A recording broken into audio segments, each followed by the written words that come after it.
Eh bien, salut à tous et bienvenue sur Football Garden. C'est Bilal qui vous parle aujourd'hui. On se retrouve pour un tout nouveau débrief du match entre Arsenal et le Paris Saint-Germain en Ligue des Champions, deuxième journée de la phase de championnat.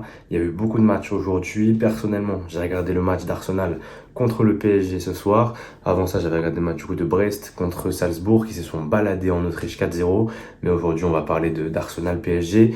Déjà, comme vous pouvez voir, je suis pas dans le même configuration que sur les deux dernières vidéos. Bon, vu qu'il est 23 h et quelques, voilà, pour tout vous dire, on est totalement honnête et transparent. J'ai un canapé lit dans ma chambre. Et du coup, le canapé, lorsqu'il est déplié en lit, j'ai pas la place pour pouvoir mettre ma table au bon endroit. Et donc, du coup, le truc, c'est que là, j'ai la flemme de tout défaire et pour pouvoir replacer les tables, etc., pour tout remettre après. Du coup, je le fais à la va-vite un peu avec l'ancien angle. J'espère que vous m'en voudrez pas trop. En tout cas, voilà, on va partir sur ce match-là. Ça va être un débrief quand même assez court. C'est pas comme avec Chelsea où je vais noter les joueurs, etc. Je vais juste vous donner un peu mon ressenti sur le match. Vous donner vite fait les top flops que j'ai retrouvés sur cette rencontre-là. Et voilà, c'est surtout pour démarrer les nouveaux débriefs, démarrer des débriefs hors Chelsea. Voilà, mais ce sera beaucoup moins poussé qu'avec Chelsea, comme je vous l'ai dit. Ensuite, deuxièmement, c'est que bon, il est déjà 23 h et des patates là, à l'heure où je m'enregistre. J'ai la flemme d'aller faire un montage super long, etc., qui va finir à 1 h du mat. Enfin, du coup, l'upload va finir à 1 h du mat. Donc, du coup, ce qui va se passer, c'est que là, en fait, je vais poster la vidéo directement après. Je pense que je vais faire très peu de montage, voire pas du tout. Et vous aurez la vidéo telle quelle qui sortira du coup là d'ici 20-30 minutes. Mais voilà, je passerai peut-être vite fait 2-3 coups de montage s'il y a vraiment des blancs, etc. Mais en tout cas, pour le moment, tant que ça débite, je vais pas couper. Et voilà, ça donne, même si je coupe un peu et que voilà, je cherche mes mots pendant 1 ou 2 secondes, bon, voilà, c'est pas non plus très dérangeant. Ça fait quand même assez naturel dans tous les cas. Et voilà. Avant de commencer le débrief, on va parler rapidement du coup des lives que j'aimerais mettre en place sur YouTube. Donc dites-moi dans les commentaires de cette vidéo pour ceux qui vont regarder, parce que je sais que cette vidéo va toucher beaucoup moins de monde. Je l'ai vu sur ma vidéo Tour d'Europe, hein, elle a à peine fait 300 vues, alors quand là sur mes dernières vidéos de Chelsea, il y avait toutes les vidéos qui faisaient plus de 2000 vues. Donc voilà, on voit la grosse différence. Voilà, maintenant je vais pas abandonner. Si maintenant je fais 300 vues, on va essayer juste d'aller chercher une nouvelle communauté en plus de celle de Chelsea et essayer de monter un petit peu comme ça, gravir les échelons. Voilà, en tout cas ça c'était au niveau de ça. Donc dites-moi si vous êtes chaud pour des lives, peut-être des lives pendant le match, j'y ai pensé. Peut-être un live pendant le match contre la Gantoise, un live pendant le match ce week-end on joue contre qui? Contre Forest. Donc voilà, dites-moi dans les commentaires, ça m'intéresse beaucoup. Voilà, allez, on rentre dans le match. Et puis on va commencer par le commencement. Ousmane Dembélé n'était pas là. Et du coup, je vous affiche le 11 du Paris Saint-Germain et le 11 d'Arsenal aussi après. Hein, je vous mettrai les deux 11. Et déjà, première surprise, c'est Désiré Doué qui est aligné en attaque avec Barcola et du coup Kanginli. Voilà, pas de Dembélé, mais pas de Kolo Muani qui a démarré également sur le banc. Au milieu de terrain, pas de Fabien Ruiz avec du coup un trio Vitinha, Neves, Zaïre Emery. Moyenne de taille 1,65 m. Laisse tomber, ils se sont fait manger au milieu de terrain au niveau aérien. Et du coup, derrière, on avait Marquinhos, Pacho, Nuno Mendes, Hakimi, Donnarumma. Voilà, ça c'est pour le PSG. Pour Arsenal, j'ai pas la composition exacte en tête, mais c'était Raya, Saliba, Gabriel dans la défense centrale, Timber qui est sorti à la mi-temps et Calafiori sur les côtés du coup. Au milieu de terrain, on avait Thomas Partey, on avait du coup Declan Rice. Et je crois qu'on avait aussi Trossard qui était placé dans le milieu de terrain, avec du coup devant Martinelli, Saka et Havertz. Saka qui a fait beaucoup de mal au PSG, on va commencer par lui. En première mi-temps, Saka, il a vraiment fait beaucoup de différence. Sur son côté, il a éliminé Nuno Mendes 3, 4, 5 fois. Et le premier but vient pas de lui, le premier but vient de l'autre côté. Mais voilà, le coup franc est très bien tiré. Et le coup franc, on va pas en parler pendant 50 ans, mais Nicolas Jover, il fait un travail exceptionnel au niveau des coups de pied arrêtés à Arsenal. Aujourd'hui, Arsenal, c'est l'équipe la plus dangereuse du monde sur coup de pied arrêté. Dès qu'ils ont un coup de pied arrêté, ça fait peur.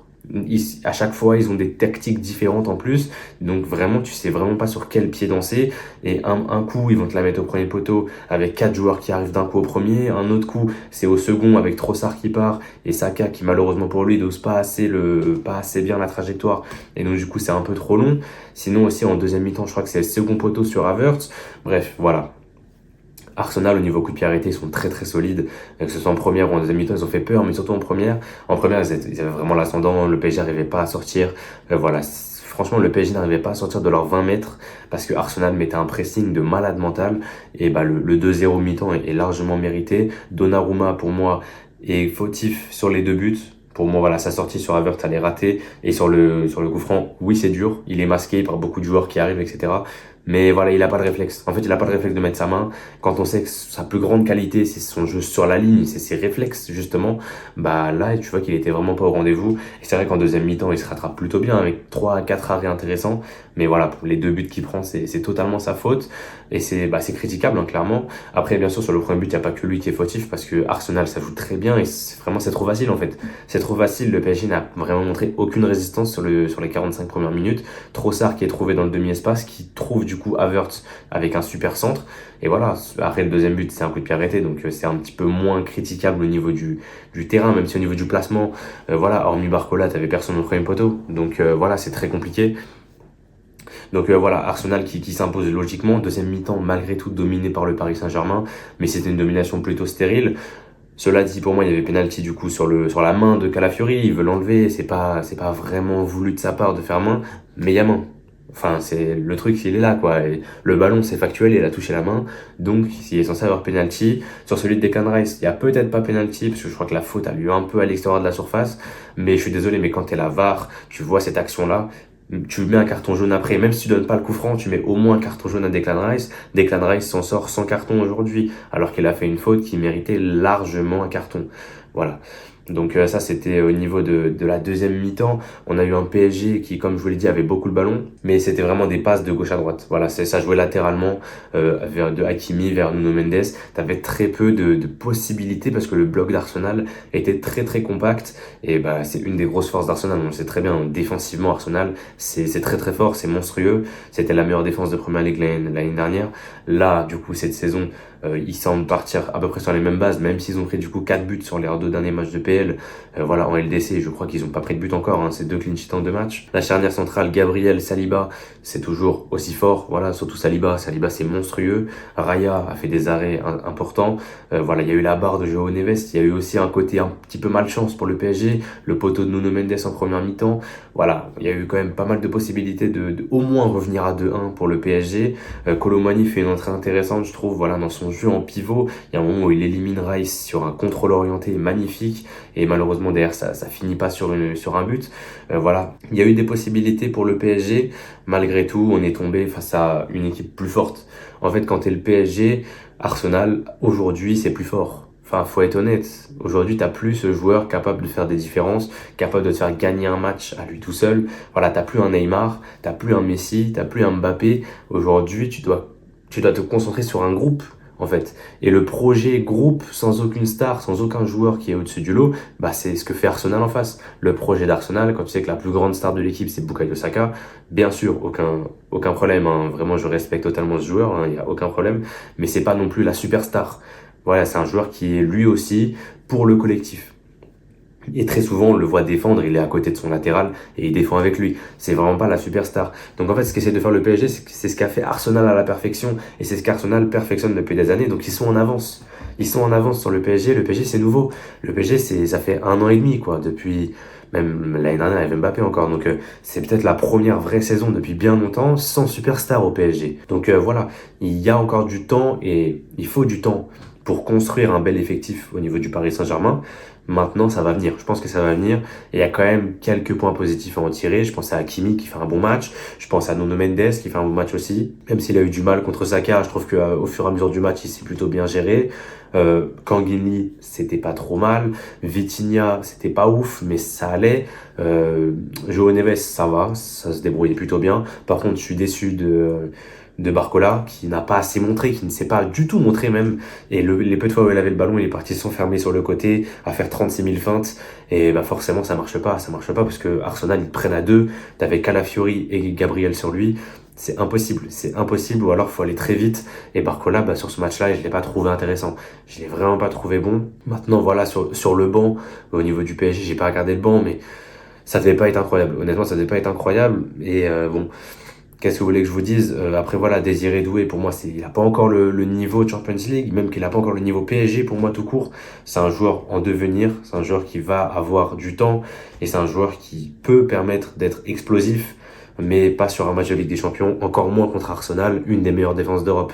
Donc voilà, ça c'était au niveau du PSG. Derrière, je les ai trouvés assez solides, hein, malgré le fait qu'ils aient pris 2 buts, même si pour moi voilà, les 2 buts c'est en grande partie à cause de Donnarumma, mais la défense centrale notamment, je les ai trouvés quand même plutôt solides tout au long du match, que ce soit Pacho ou Marquinhos.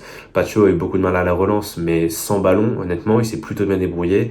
Marquinhos aussi, c'est pour ça qu'il y a du positif à en tirer du match du PSG. Sur la deuxième mi-temps, je crois que le PSG a 60% de possession, peut-être un petit peu plus. Voilà. Malheureusement, ça se joue à des détails. Je pense que s'il y a penalty sur la main de Calafiori, tu reviens à 2-1. Sur ou la barre de Joao Neves, tu reviens à 2-1, c'est pas le même match. Et c'est vrai que voilà, c'est compliqué. Après, bien sûr, de l'autre côté, c'est pareil, hein. Il y a un moment super action d'Arsenal sur le côté gauche. Ça joue en une touche en l'air. Et t'as Havertz qui met un petit externe vers, du coup, je crois que c'est Martinelli qui envoie en une touche. Arrêt de Donnarumma. Si Donnarumma fait pas l'arrêt et qu'il y a but, 3-0, c'est fini. On ferme le stand et il y a plus de match. Donc voilà, ça se joue à des détails, comme je vous l'ai dit. Et le PSG, voilà, a un tirage compliqué, on le sait. Ils ont joué Girona. Là, ils ont joué ils ont joué Arsenal forcément. Ils vont jouer l'Atlético. Ils vont jouer le Bayern. Ils vont jouer City aussi, je crois. Donc voilà, il y a des gros matchs qui vont arriver pour eux. Et il va falloir prendre des points. Mais je pense que ça va venir. Je pense que ça va venir pour le PSG. Voilà, il y a du négatif, mais il y a aussi du positif à en tirer de ce match-là. Et voilà, côté Arsenal, bien sûr, ça déroule, hein. On a l'habitude, hein. Pour ceux qui regardent la Première Ligue, ce match-là, c'était un peu comme d'habitude, c'était une formalité. Un Arsenal ultra décisif sur le peu d'actions qu'ils ont eu, parce qu'au final, ils n'ont pas eu beaucoup de tirs cadrés, peut-être 3 ou 4. Donc on a eu un Arsenal ultra décisif offensivement et un Arsenal ultra solide défensivement, et ça donne une équipe qui aujourd'hui fait peur. Voilà, aujourd'hui, Arsenal, c'est une équipe qui fait peur en Europe. Et aujourd'hui, quand tu tires Arsenal, ça fait peur. Surtout que c'était chapeau 2. Donc ça veut dire que en plus des équipes fortes du chapeau 1, tu avais une possibilité de jouer Arsenal. Et c'est le PSG qui est tombé dessus. Et ça fait quand même plutôt peur pour les équipes qui jouent Arsenal. En tout cas, voilà. C'est tout pour ça. Je vous me donne vite fait mes tops et flops avant la fin du débrief. Comme je vous l'ai dit, c'est très rapide, hein. Voilà, je vais pas rentrer dans les gros détails. Arsenal a été meilleur selon moi, que ce soit offensivement ou défensivement. Ils ont montré qu'ils étaient meilleurs. Et voilà, la victoire est logique et méritée. Mais côté PSG, tout n'est pas à jeter. Et il y a quand même eu du positif dans le match. Au niveau des tops, côté PSG, je donnerais mon top à qui je pourrais le donner. Je pense que je le donnerais à Hakimi. Je le donnerais à Hakimi. Je le donnerais du coup à Pacho. Voilà, Pacho sans ballon, je l'ai vraiment trouvé intéressant. Et je vais donner mon troisième à Joao Neves. Et au niveau des flops, je vais dire Doué, je vais dire Barcola. Et je vais dire Zaïre Emery, ça allait en vrai de vrai. Je vais dire Vitinha plutôt que Zaïre Emery. Vitinha, j'ai trouvé moins percutant, moins intéressant, parce que je crois qu'il revient de blessure pour le coup. Donc c'est assez logique qu'il soit dans mes flops. Côté Arsenal, au niveau des flops, il n'y a pas grand monde, hein. Je vois personne dans les flops. Non, il n'y a aucun flop pour moi côté Arsenal. Et au niveau des tops, je vais tout de suite mettre Gabriel, qui est monstrueux défensivement, meilleur que Saliba pour moi ce soir. Je vais mettre Saka et je vais mettre du coup Trossard. Voilà, les trois ont fait un match de malade mental. Mais Arsenal, en réalité, toute l'équipe est top. Voilà, on va pas se mentir, toute l'équipe est top. Toute l'équipe a fait un bon match. Donc voilà, victoire 2-0 d'Arsenal, victoire méritée. Je vous mets le classement rapidement. Je crois qu'Arsenal est remonté provisoirement peut-être 6e ou 7e. Et le PSG, je crois, est 20e de la phase de championnat. Donc voilà, au niveau des autres résultats, le Barça a gagné 5-0. Dortmund a gagné 7-1 face au Celtic. Je crois qu'il y a qui d'autre qui a joué? Il y a le Sporting qui a fait un partout. L'AC Milan qui a perdu contre Leverkusen 1-0. Et il y a eu d'autres matchs, mais j'ai oublié. Je suis désolé, j'ai pas tous les matchs en tête. Il y a le PSV qui a joué, il y a l'Inter qui a gagné 4-0. Manchester City aussi qui a gagné 4-0. Et voilà, et Brest du coup qui a gagné 4-0 plus tôt dans la journée. Voilà, très belle première journée de cette Ligue des Champions. Enfin du coup, première journée de la deuxième journée de la Ligue des Champions. J'espère que vous allez kiffer ce débrief et j'espère que vous allez kiffer ce match. On se retrouve du coup demain soir, j'ai pas les matchs, mais voilà, on se retrouve demain soir pour le match du soir que je regarderai. Et on se retrouvera du coup après-demain, jeudi soir, pour Chelsea-La Gantoise, peut-être en live pendant le match. Et du coup, après le match, il y aura le débrief de toute façon. Ça, c'est certain. En tout cas, voilà, moi je vous laisse là-dessus. C'était Bilal de la chaîne Football Garden. Portez-vous bien et la paix sur vous.